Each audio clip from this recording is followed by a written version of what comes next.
welcome back everyone, Toy Shiz here, and we are back yet again for another McFarlane Toys news update. I keep wanting to say we're going to be talking about DC Multiverse. Technically, it's within the DC Multiverse, but we are headed to the world of Batman, the animated series, once again. This is kind of a reissue, redo, and then, truth be told, kind of its own thing in totality. It reminds me of a bunch of different things over the years, but we will get right into it. And of course, I am talking about the Batman Adventures special entitled Mad Love. Now, just a little history. I remember going to the comic book shop. I want to say that this was around the time of issue 10 or 11, something like that. I think that if my memory serves me well, I think I was buying the Riddler issue, and then the guy who runs the comic book store went, hey, there's this 64-page special for Batman Adventures, and I went, oh my god. He goes, well, it's a little bit more expensive than the usual issues. It was like $4, but to a kid, I was like, oh man.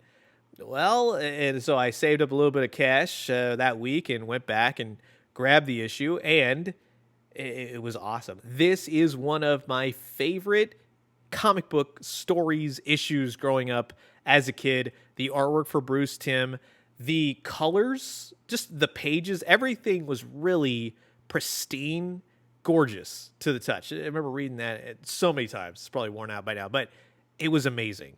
And Paul Dini wrote it, and of course, it's the history, the backstory of Harley Quinn. They did end up adapting it for the new Batman Adventures, but of course, they had to pull a lot of stuff out because of it's a children's cartoon show. It's very risque, doesn't go overboard by any means, but Harley Quinn is a lot more sexualized, but not to the point I feel like that she is today. This was kind of like that happy medium where you're like, okay, I get it. She's this way.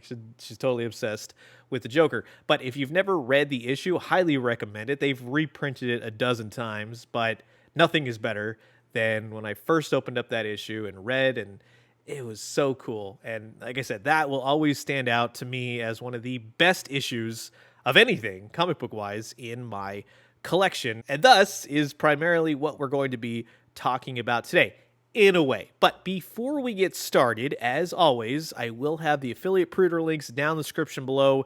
It will definitely be on Entertainment Earth. Other places, probably. We'll put the links down in the description below for you. But yes, lo and behold, this is the Mad Love 2-pack from McFarlane Toys. As you can plainly see, it has Harley Quinn and the Joker. Now, the prior released by DC Collectibles, DC Direct, was Batman Mad Love.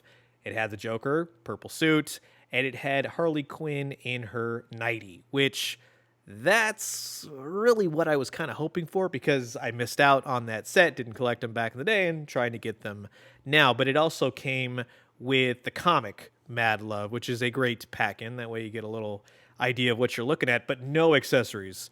Now, with this new endeavor by McFarlane Toys, oddly enough, when back in the day, at this point, when this was first revealed, Joker was in the black tuxedo and Harley Quinn was in more of this darker metallic sort of red.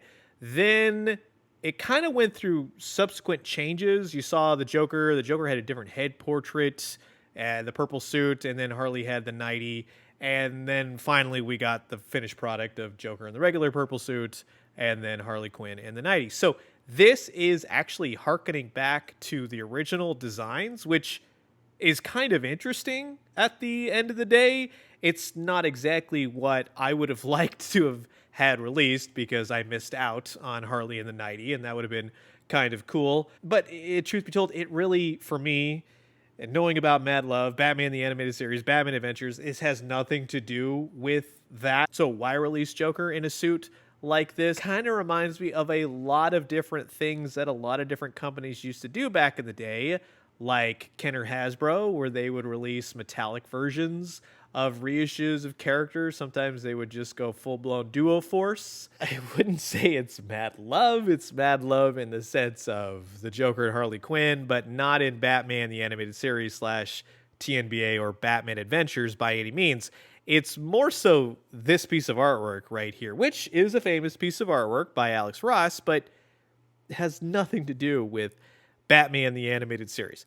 However, this is one of those times where I look back and I kind of have that fondness, and that kind of went into what Mattel did with JLU. They started doing comic book stuff. They did do the Joker in the black suit, but this, just to be clear, has nothing to do with either Batman the Animated Series or Batman Adventures, especially Mad Love. The Joker never wears the black suit, and Harley Quinn, which is another reason for my thinking, she seems to have more of a metallic red, which they would do that all the time when they would reissue characters, toys back in the day. They kind of felt like it had this pristine kind of look / value to it. Like, oh, it's gold. Oh, look at that silvery paint right there. So with that out of the way, we'll just enjoy it for what it is. The Joker is a repaint. It's kind of sort of that 4-pack that came in at Walmart. That's the head, a la then reused from prior release DC Direct, DC Collectibles. It's okay. It's totally fine. If you want a Joker in a black suit, look no further. Harley Quinn, like I said, is going to have this metallic look to her. It seems to be all over, not only the red, but kind of in the face as well. If that's just not the photos, kind of remains to be seen. From front to back, we'll say, at least they stand in the photos. The Harley Quinn that I have, which is the exact same as this one, doesn't stand to save her life. So you're going to need a stand at some point or proper up, something like that.